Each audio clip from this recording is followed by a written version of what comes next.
Aucun autre film ne ressemble à cette expérience totalement déjantée, même dans le cinéma de science-fiction. Ça y est, Junk World est enfin sorti au cinéma en France. Moi, je l'avais vu en avant-première au Festival de Gérardmer il y a quelques mois et crois-moi, j'en suis pas sorti indemne. Moi, c'est Draven, abonne-toi pour réfléchir la science-fiction. Junk World, c'est le film d'animation japonais qui sert de préquel à Junkhead, qui était sorti il y a quelques années, un projet complètement taré déjà, mais je t'en avais déjà parlé. C'était un mec qui avait décidé, qui avait aucune expérience ni en cinéma ni en stop motion, qui avait décidé de faire un film en stop motion sans aucune expérience. Il a d'abord fait un court métrage, puis plus tard c'est devenu un long métrage qui a eu un certain succès, et donc ça y est, maintenant on a le préquel nettement plus ambitieux, beaucoup plus de personnages, beaucoup plus de décors, beaucoup plus de choses qui se passent. Alors le scénario, honnêtement, c'est pas que je veux pas te dire, mais c'est même pas tellement important. En fait, il va être question d'explorer effectivement des parties de cette planète, mais ça va partir tellement plus loin et sur des trucs tellement plus tarés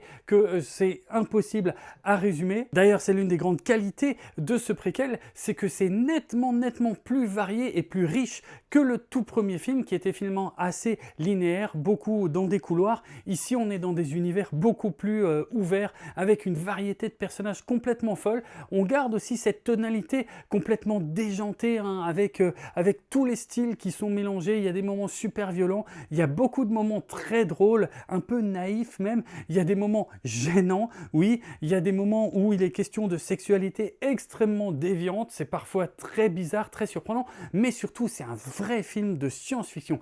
Il y a des concepts de pure science-fiction dans ce film qui prennent des proportions totalement dingo. Tu peux même pas imaginer jusqu'où ça va. Voilà, donc c'est à voir absolument, c'est un ovni, ça ressemble à rien d'autre, et si t'as pas vu le premier film, c'est pas grave, tu pourras le voir après, ça marche tout aussi bien, c'est pas du tout un problème. Voilà, Junkhead, à voir absolument, c'est une expérience. Dis-moi si c'est le genre de projet complètement taré qui te branche.